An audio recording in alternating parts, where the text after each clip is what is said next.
Warning. You've reached On the Box with Ray Comfort and are now in a biblical truth zone. Place all questions about theology, current events, and evangelism on the box, where they'll be weighed against the truth of God's Word.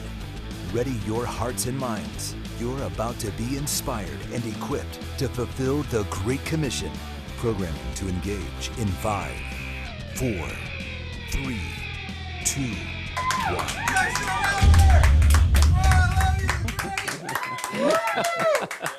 Were you doing the wave, Mark? Yes, the one-man wave. That's a first here on the box. I wish you could have seen it. You know, there's only one place you can't do a wave at, and that's a funeral. Oh, you can try it, but it typically doesn't turn out too well. I would like you to do it at mine.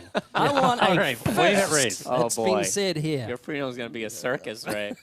Friends, this is a day that I have been waiting for a very long time. In fact, maybe that's why you can see an extra special glow on my face. Today is the day when we are going to unveil to the Are world. you quitting? Yeah. Oh, I just might, Ray. I just might. No, Ray. Today's the day we're going to unveil to the world your super-duper evangelistic steed, the Ray Comfort Pope Bike Mobile. Do we have it, folks?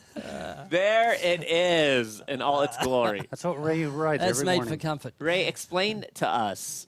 Well, what there's my this is. glasses. They're special glasses. What they've got, the MP3 glasses. I can listen to. I'm listening to Psalm 119 over and over and over with those glasses. They're just wonderful. Okay, so as you ride, you have no ability to hear anything I can't hear a going on. thing that's going on, Okay. which is great. Very And, safe. You know, anyone that gets in front of me, I've learned shaking the fist makes trucks get out of the way. Right. Which is great. There's the green stick. Oh, there it is. It's not just a stick, it's actually steel.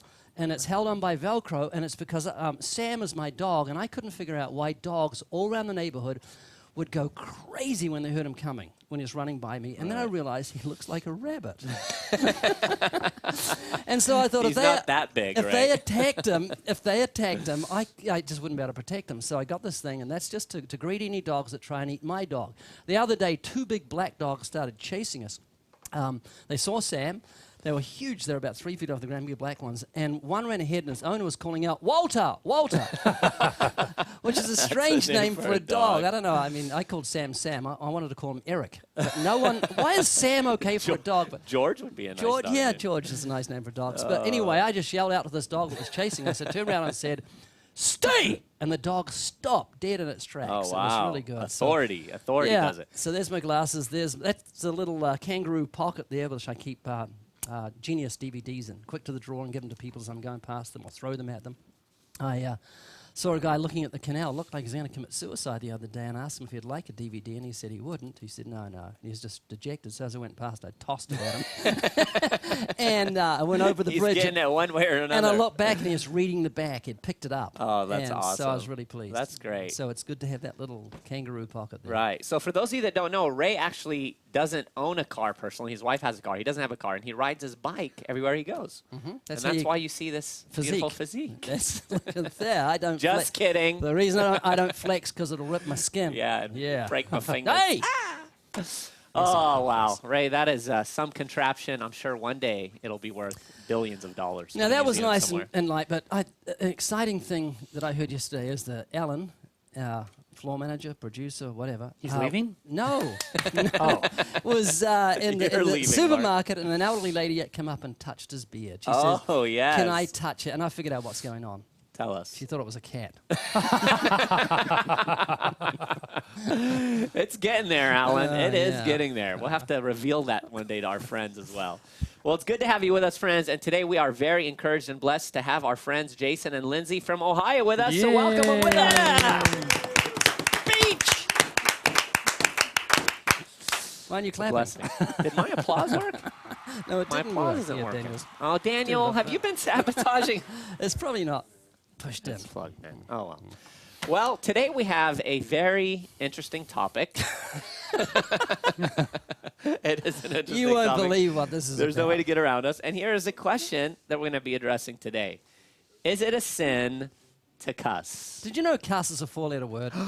It is a Yeah, 4-letter it is. word. I never thought of that. Yeah, it just came to me. Yeah. But, Yeah. you know, we're making light of this. But in reality, this is a serious question. And I think it's a serious question more so because I think more than ever today in Christianity, we're seeing this sort of a new trend. I don't know if you call it a trend or this new style or whatever it is, but It's a new stupid. Yeah, it's a new stupid. But really, where I've been seeing people who claim the name of Christ beginning to use profanity.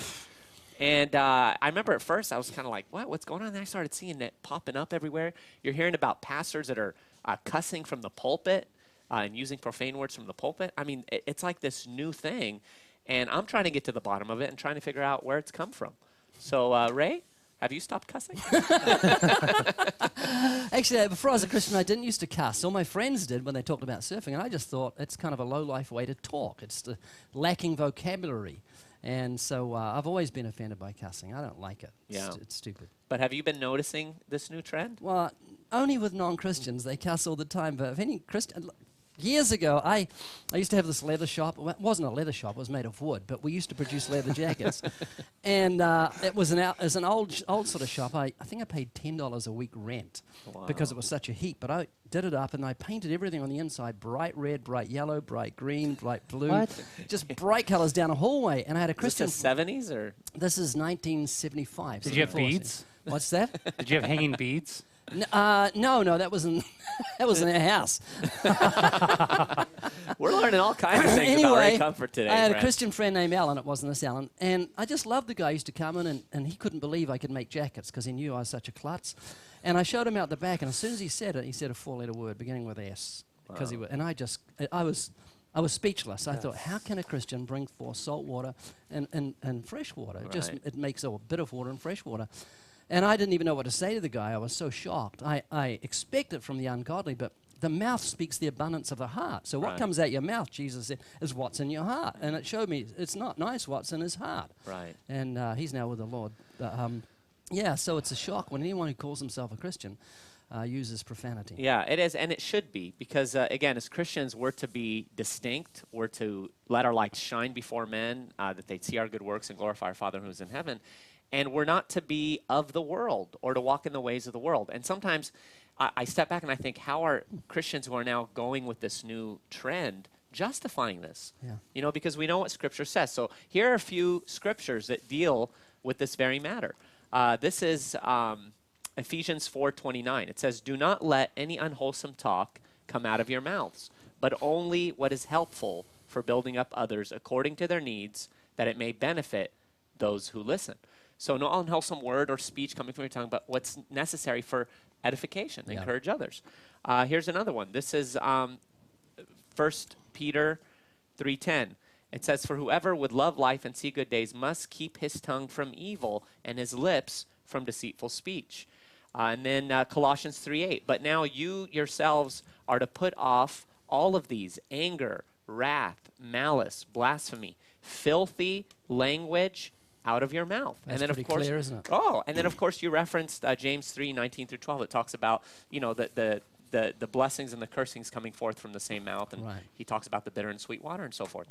So, I mean, I'm at a loss, and Mark, maybe you have some insight for us, but what's causing this? Is it just a worldliness seeping into the church, or some kind of... Well, let's cross over the studio and see what Mark says. Yeah. Mark! Well, you know, sin is a condition of the heart, the man, the mind, and the inner man. You know, when you become a Christian, you know, everything has changed. You know, if any man's in Christ, he's a new creature. Behold, all things have become new. And when somebody begins to talk like the world to perhaps try to fit in, or maybe they don't even realize it. You know, Luke 6 says a good tree cannot produce bad fruit.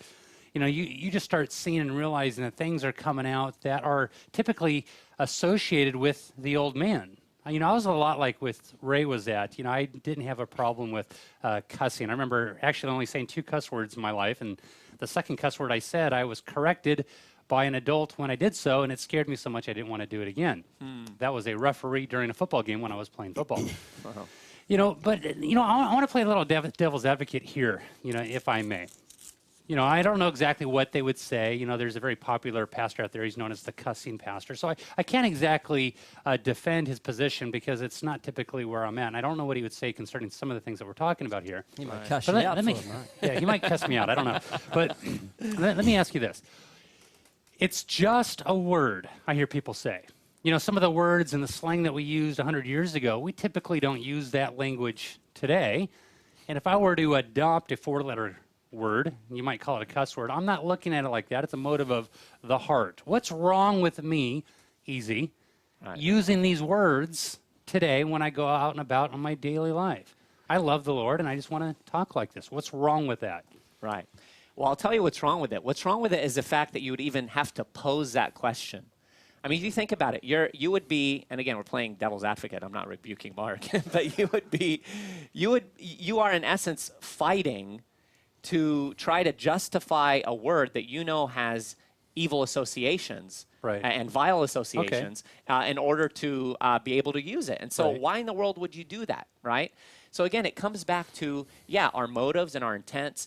But again, I mean, I think what you would have is Christians taking some of these passages and again, trying to parse them and dispute, well, what does this mean? And why do we even need to go there? Right. The world understands what is filthy language. There you go. The world understands what is profane and what's considered cussing. Take that standard, and that's all you need. And let me give you a personal testimony based on something I experienced when I was an unbeliever. Well, please don't cuss. I moved to a new neighborhood, and there was a Christian family that lived in that neighborhood. And their son, growing up in a Christian home, befriended me quickly. And I remember he and I were going on his bike route. I was riding along with him. And I wasn't a Christian, and so I said, hey, and I threw out this filthy scenario and started using profane language. I said, what would you do in this case? And I remember he looked over at me, so riding our bikes, and he said, you know what, man, I'm a Christian. I don't think about things like that. And I was 12 years old, but I remember it just struck my heart like a sword. I was like, whoa, I've never met anyone like that. And it really stood out to me as a testimony. Well, years later, he definitely wasn't walking with the Lord. And he and I had gone to a party. We were driving back home, and we were both drunk. Shouldn't have been doing that in the first place, obviously. But he had started to use filthy language. He was cussing. I remember I was just about to get out of the car, and I looked over at him, and I said, hey, man, I said, what happened to you? I said, you used to be this Christian guy, and you were wholesome and pure and all this stuff, and man, you have changed. What's happened to you? And he told me later, I mean, he's right with God now, but he told me later, it was like a sword piercing his heart. And he thought, wow. So friends out there, you who want to just go about and think, you're using what is your liberty to cuss and use profane language, the world isn't deceived. They know the difference. Right. And you need to stand back. After you guys left last night, you left at 3 o'clock to go for the commute home. There's a guy still in the store, and he said there's 2 guys in the alleyway smoking marijuana. Right. And I looked over, there's 2 really big guys. Well, one was really big, one was about my height. So I went over to witness to them, and I gave them a tract, and I said, what do you think happens after someone dies? And they started talking to me. Their language was just disgusting as they passed the joint to each other, just in cussing front away. of you? Yeah, of course. And this guy was real big, but it was expected. They're non-Christians smoking dope in an alleyway, and they're not going to change. Right. But I didn't rebuke them for their unclean talk. I shared the gospel with them, ended up praying with them both, laying hands on them and praying with them both. And that wouldn't happen. They would have been offended if I'd said. And I was just thinking this morning, my old dentist, well, he wasn't old, but my dentist that I used to go to would try and tell me dirty jokes, and he cussed like a trooper while he was drilling my teeth. And he'd say, I got this joke. I said, is it dirty? He says, yeah. And I put my hands on my ears, and he'd physically try and pull my hands off my ears so he could tell me dirty jokes. And I kind of found it funny because it's expected from the world to talk filthy because they're in the filth. They're going downstream. They're dead, all the dead junk. When a Christian comes alive, he turns and goes upstream because he's got the life of God in him, and he seeks after righteousness, and he wants to live pure. But if we did cuss as Christians, what's the world going to think of our testimony? Right. I love the Lord, blank, blank, beep, beep, beep, beep. It's just like Mandeep. Something doesn't match up. Remember Mandeep? I do. Yeah. They would call us hypocrites, I'm sure, if we told dirty jokes and let filthy communication come out of our mouth. Right. So we're to live in holiness. That doesn't mean to live in some little monastery with a vow of silence. Living in holiness just means to be separate from this world.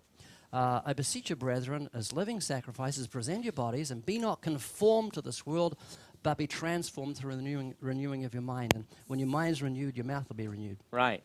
And to also remember that Christians out there, you're representing more than yourself. Number one, you're an ambassador of Jesus Christ. So when people see you, they're immediately thinking, okay, this is you know, what their Lord is like. I mean, Christian, like Christ, right? They were first called Christians in Antioch because they saw that they walked like Christ and emulated him. But you're also representing the greater body of Christ. And listen to what Paul said to Timothy in 1 Timothy 4:12. Let no one look down on your youthfulness, but rather in speech, conduct, love, faith, and purity, show yourself an example of those who believe. So even in our speech, like Paul says here, we're supposed to show ourselves an example of those who believe. And so please, friends, remember that. Mark, did you have something? Yeah, well, you know, you think about it. A lot of people say, how close to the world or to the line can I walk and still be a Christian? That really shouldn't be our concept, right? Our mentality. It's how far away from the world can I go? I don't even really think like that. I think I just want to pursue Christ. I want to sit with him in simplicity. I want to fellowship with other believers. I want to love on the one who's loving on me and set me free. That's my mentality. I want to draw near to God, knowing that he's going to draw near to me, knowing that all the dross in my life is going to begin to fade away and be done away with. Right. I don't want to be thinking like the world or begin to act like the world. It's not even a thought in my head. I don't want to head that direction. I don't want my kids to head that direction. This is very important as we begin to think of even blasphemy. Right. You know, we're talking about impure language and things like that. Before I was a Christian, and I think Ray said the same thing, I don't ever remember using God's name in vain before I became a Christian. I don't think it ever happened. But we deal with it a lot inside my house. Not because people in my house blaspheme, but we have neighborhood kids, right, that come over to my house and they blaspheme. And my kids are always correcting them, always rebuking them and saying, hey, if you're going to talk like that, you're welcome to do so outside of this house because we don't talk like that here. Right. So we have to be careful on what we do. And I think the next question even touches upon this after we watch a little video dealing with blasphemy. And how do you deal with people that are in your presence and they end up talking like a sailor, dressing up like a sailor, right? Yeah, you absolutely. Get letters from sailors now. Sailors. And My dad was a sailor. And you know, the thing that I've seen in more recent days, Mark's talking about kids in their neighborhood doing that, but I've been appalled to see how kids' language has gone down the slope around adults. Like they don't care anymore. Yeah, you know, it's like they'll, you know, I'll come up to witness the kids and I'll show them, you know, maybe one of our optical illusions or something, blankety blank, and it's like there's no thought. This is an adult. You know, teachers can't even keep kids under control with their profanity. Some of our Greg Alsasser and some of our friends say it's just commonplace now. You know, and no doubt Hollywood has a little something to do with it. So we're gonna watch this video to get a little insight.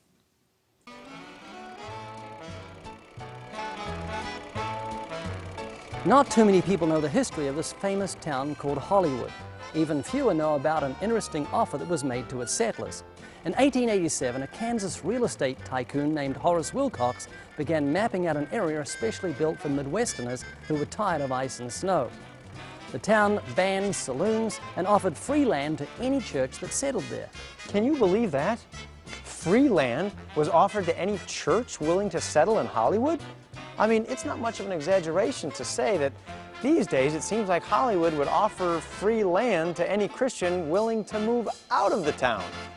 I mean, most people would agree Hollywood is not exactly the Bible Belt. Here's an interesting story. When a 19-year-old Canadian named Jim Carrey first arrived here, he said he was shocked. It was very traumatic, he said. I spent the first night in a seedy motel on Sunset Boulevard. He was reading the late, great Planet Earth, and it had a biblical reference that he wasn't familiar with, and since his room didn't contain a Bible, he asked the manager for one. He said, "Excuse me, sir, there's no Bible in my room." And the manager said, "Son, there isn't an entire Bible in all of Hollywood."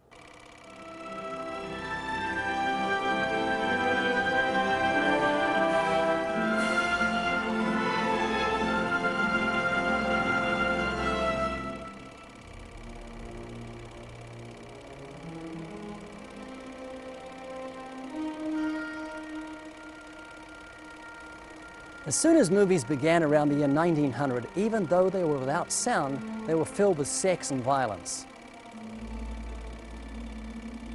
Then in 1921, there was a public outcry when, among other things, a well-known actor was accused of rape and murder.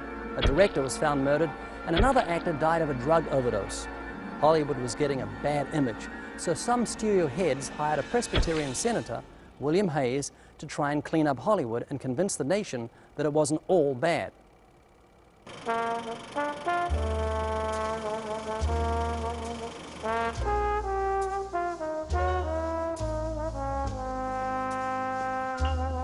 Hayes persuaded the studios that abiding by a set moral standard was the safest and cheapest way to fix their troubles. If the industry would simply police itself, then government censorship wouldn't need to step in. Plus, the Hayes Code was a big money saver. Instead of paying to fix moral content after a film was done, the studios could simply follow the moral code before making the movie and everyone would be happy. So in 1930, Hayes Code was adopted, and it stated, pointed profanity. This includes the words God, Lord, Jesus, Christ, unless used reverently, damn, hell, or every other profane or vulgar expression, however used, is forbidden. Then in 1934, the code was enforced. It had the authority to review all movies and demand script changes. If a theater ran a film without the proper seal of approval, it would be fined $25,000. The code had successfully forced studios to toe the line. Consequently, Hollywood began producing those wonderful, award-winning, heartwarming family movies such as Ben-Hur, A Tale of Christ, The Ten Commandments, It's a Wonderful Life, and many others.